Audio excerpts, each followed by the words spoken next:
Hello everyone and welcome back to the Ryan Retro channel. This is a Steam Deck and this is the world's tiniest Steam Deck. Now let me get this out of the way immediately. Is it actually a Steam Deck? No. It doesn't have trackpads, it's not made by Valve, it's not really a Steam Deck. Before you say in the comments, I think you'll find that's not really a Steam Deck, because I know you will, Chris! This is the Retroid Pocket Mini, but here as you can see I'm running Steam Big Picture mode and I'm able to jump into any of my Steam games nice and smoothly. So let's jump into a game of Traveler's Rest. Just like on my Steam Deck, I just need to hit the play button, we'll get the Steam logo, and just like that I am now playing my Steam game directly on my tiny little Retroid Pocket Mini. And this is not running through Android, this is running through a lightweight Linux distro called Rocknix. I have full access to the Steam menu by hitting the menu button. I can do things like go through controller profiles and see what buttons I need to press and make any changes to my controller just like I would on my actual Steam Deck. And while not every feature is working right now, like in-game chat, we do have most of the necessary features to get into our games and play them. We're able to go through our whole Steam library and install games very easily to the internal storage or to an external SD card, just like we would on a real Steam Deck. We can of course also access the full download menu as well if you've got lots of games queued up to download. The download speed will be the same as on the Steam Deck too. I've installed these games so far for testing purposes, mostly on the SD card because we only have 128 gigabytes of internal storage here, and the games are running pretty well.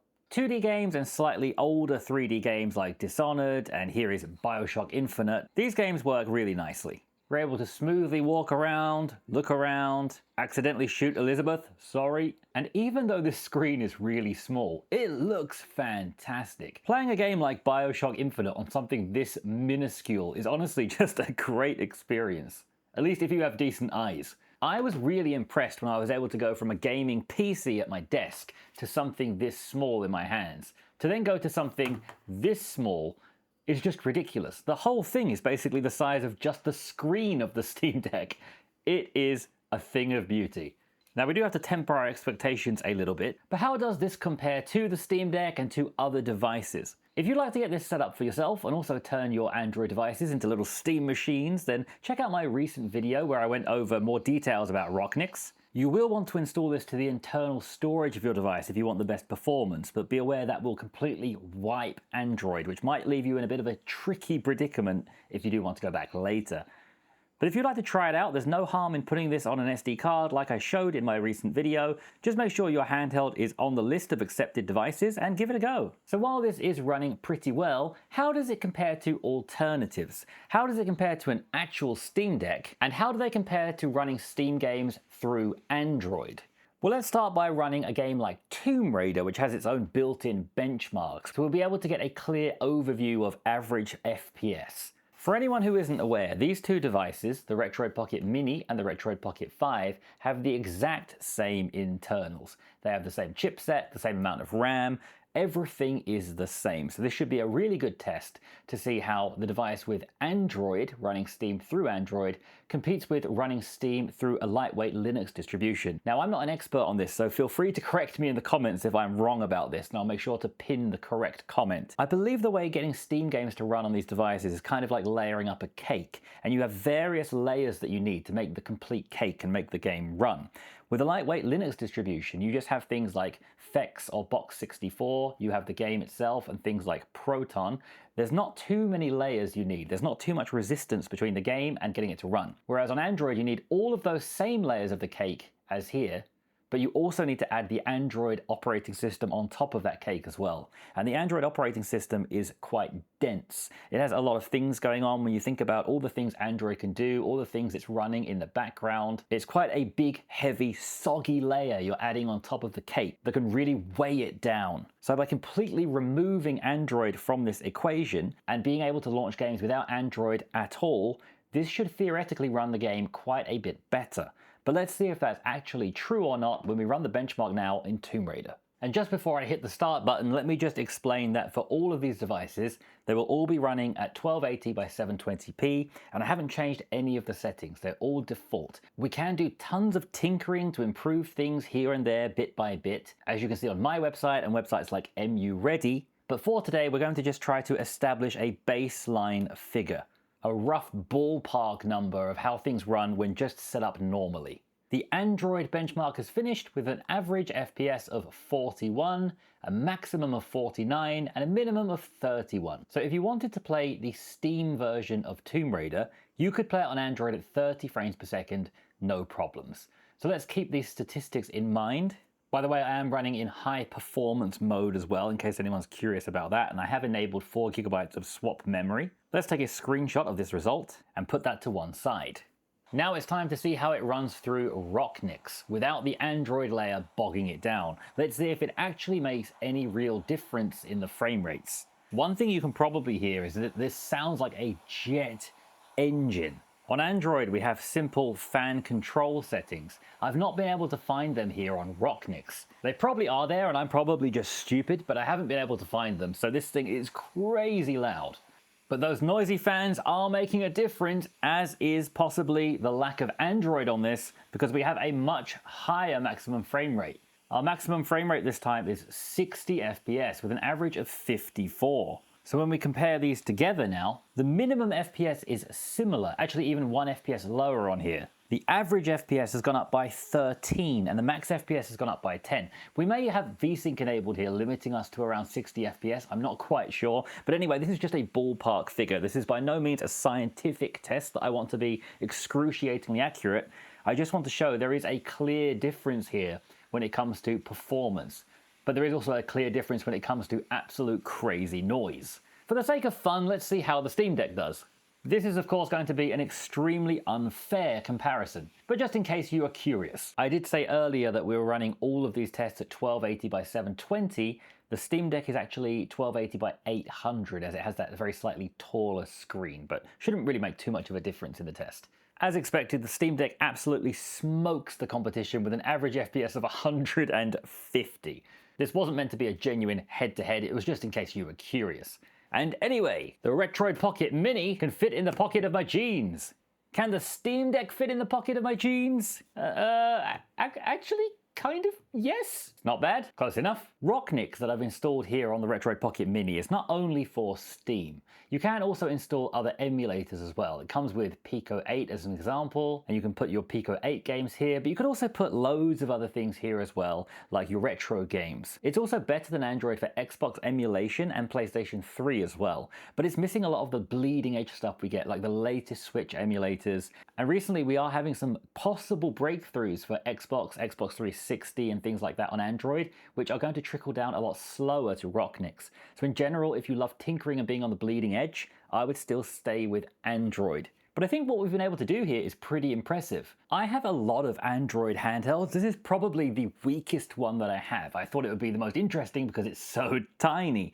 If you have a more powerful Android handheld, I've seen a lot of reports from people lately that they've turned them into really nice Steam Deck alternatives. When we consider that the Steam Deck is possibly going out of production this year and we're going to have a 2-year wait until the next one, it's a good time to start tinkering with this kind of stuff, especially if, like me, you've got a shelf of unused handhelds and you want to tinker around and breathe some new life into them. It's a cool little project. So what else can we do with this? Well, we could also try to turn this into a Steam machine. With RAM prices soaring all the time, storage prices out of control, the Steam machine is being held back and it may be really expensive. So let's see if we can connect a controller to this, connect it to a TV or a monitor, and turn it into a little Steam box as well. So just like on a real Steam Deck, I'm going to come into the Steam settings, come down to Bluetooth and enable it.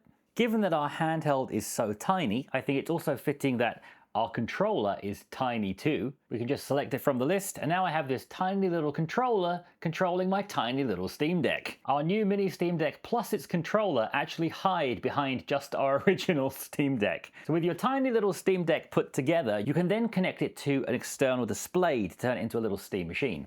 And you can feel free to use any kind of TV or monitor you have already, but as I'm using such small things, I also want to use a smaller monitor as well. So I'm going to use this 16-inch monitor kindly provided by today's sponsor, Arzopa. Most of these Android handhelds support video output over USB-C. You can see my recent dock video where I went over all different ways you can connect these up to TVs, from just single cables to multiple cables to various dock solutions. You can get a USB-C to HDMI connector, Or if you have a portable monitor like the Arzopa ZF3C that I'm showing here, it has USB-C inputs, so you simply only need one USB-C to USB-C cable to connect the device to the monitor and get it up and running. The Arzopa comes with both a regular USB-C to C cable like every other product does, but it also comes with this special U-shaped cable, so it's a lot cleaner to set up. So I'm going to put that special cable into the side of the monitor and the other side into my Retroid Pocket Mini. The Arzopa has this handy little kickstand here we can open up and prop it up on the desk. And if I lower that kickstand so you can see this top-down angle, we're already loaded up into our Steam interface. And we're controlling it from the Retroid Pocket Mini. If we use our tiny little controller we just connected, we now basically have a little Steam machine. Let me fold down the kickstand so you can see more clearly.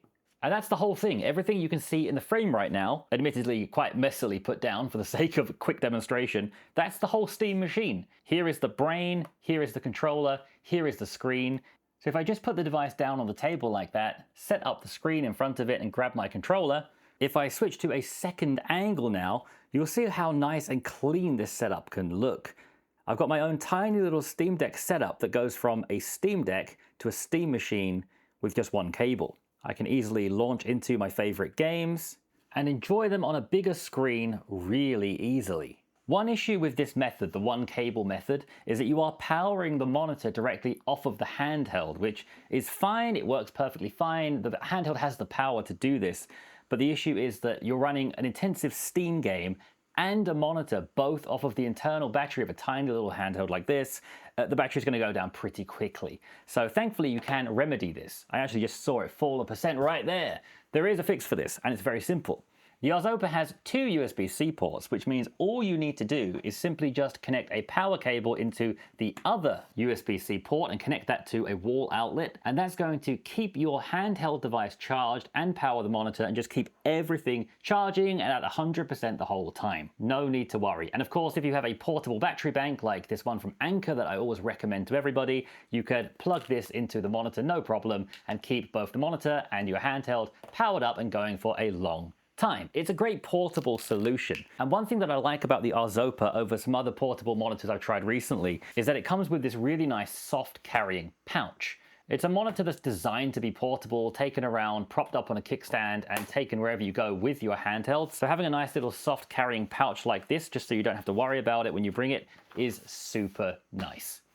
It supports 180 Hz, it's 2.5K, so everything looks really crisp. If we look at it through a microscope, you can see the details are wonderful. And say hello to the Ryan Retro camera. And if you're wondering, the Arzopa display does work with a real Steam Deck as well. You can also dock a Nintendo Switch. You can do anything you would do with a normal TV. It's just a lot smaller, comes with a nice bag, and it's easy to bring around with you. Here I've got this portable Anker battery powering everything. This is a really powerful battery, so we should be able to go for quite a long time with this setup. So I think this is really cool. Thank you to Arzopa for sponsoring this section of the video, and please check out the link in the description if you're interested in the Arzopa. So we've seen that in the Tomb Raider benchmark, Steam running through Rocknix without Android pulling it down performs better. It gets higher FPS. But is that the case across the board of everything? No, it's not. And here's where it gets interesting, because we have Game Native on Android these days, which is revolutionizing how we play Steam on Android. They are just updating all the time. The updates are coming thick and fast. Rocknix does get quite a few updates, but it's a lot more limited in what we get. If you check out the Rocknix website, the list of supported devices is not that big, whereas we should be able to run Game Native on almost any Android device, especially if it's running a Snapdragon chipset. So let me jump into a couple of games and see what the performance is like on Rocknix and Android. Not just a benchmark, but an actual game. So here is Megabonk, and as we get into the game here on Game Native, the frame counter is somewhere in the 40s, around 45, 50. It's fluctuating quite a bit, but you can see it's settling somewhere in the mid-40s. Certainly not a bad experience, a pretty good experience actually. This is just the beginning of the game. I'm going to keep it the same on both so it's nice and consistent. So if you just keep an eye on the frame counter there, it might be a little bit hard to see, but as I keep my eyes on it, it does fluctuate quite a lot between the 30s, 40s, and 50s, but it's mostly somewhere in the mid-40s. If I had to put a number on it, I'd say about 46 is a number I see a lot. So let's just keep that in mind and see how the Rocknix version running Steam here compares. And remember, once again, the internals of these devices are identical. So this should be a good test of how different Android is compared to Steam through Rocknix. Here on Rocknix, with all the same settings, we actually seem to have frozen. We have a giant map on the left side of the screen. Before I hit the record button, I have been testing this over the past few days. What I can tell you is this map is a recurring bug that you can kind of fix by reducing the map size in the settings, but it's always going to be kind of there. The frame rate is higher when it works. The frame rate is around 60 FPS.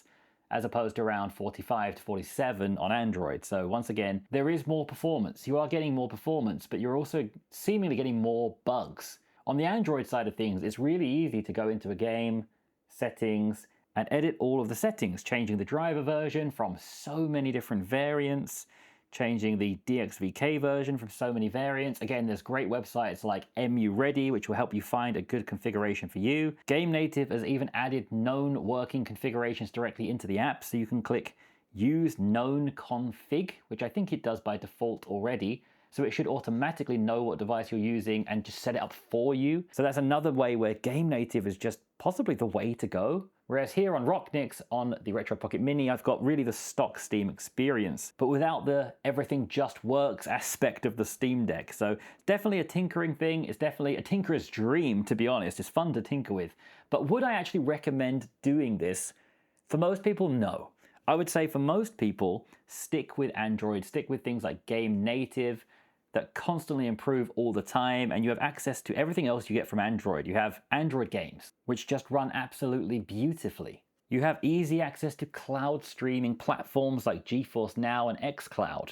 You have easy access to brilliant YouTubers and fantastic background wallpapers.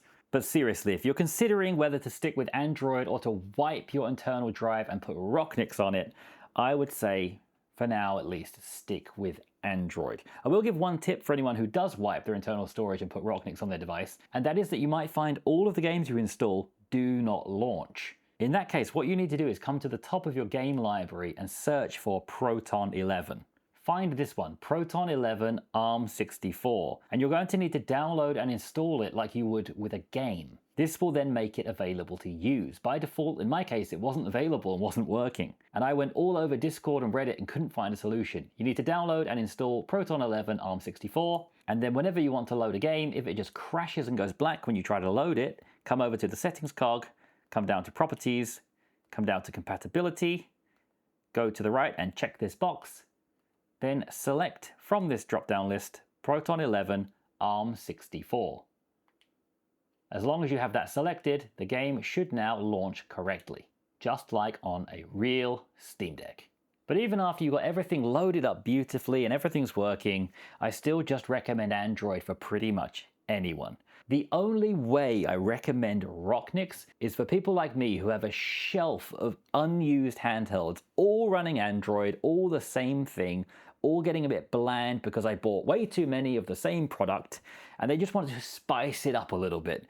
So putting Rocknix on one of them completely changes the whole experience. And in my case, takes these two devices, which are basically the exact same product, just in a slightly different size, and makes them two completely different propositions. Now I have a dedicated Steam machine, which hopefully with more updates and more improvements will become rock solid, and I have an Android general purpose machine. So if you want to try it out for yourself, do check out some Rocknix guides. There are loads of great ones out there, and the Rocknix website itself is brilliant. If you'd like to see more content like this from me, let me know what you'd like to see. I've got between 15 and 20 videos planned right now, but I'm always happy to make more. If this video was interesting, entertaining, useful, helpful, or anything else positive in your life, please like and subscribe if you haven't already. In the description below, I'll have affiliate links to both of these devices I used today, so please consider using my links if you buy these or any other Android handhelds. Also, check out the link for today's sponsor, Arzopa, who made that really lovely monitor I used in the video. But most of all, thank you all so much for watching. I hope you have a wonderful day, and let's say hello again.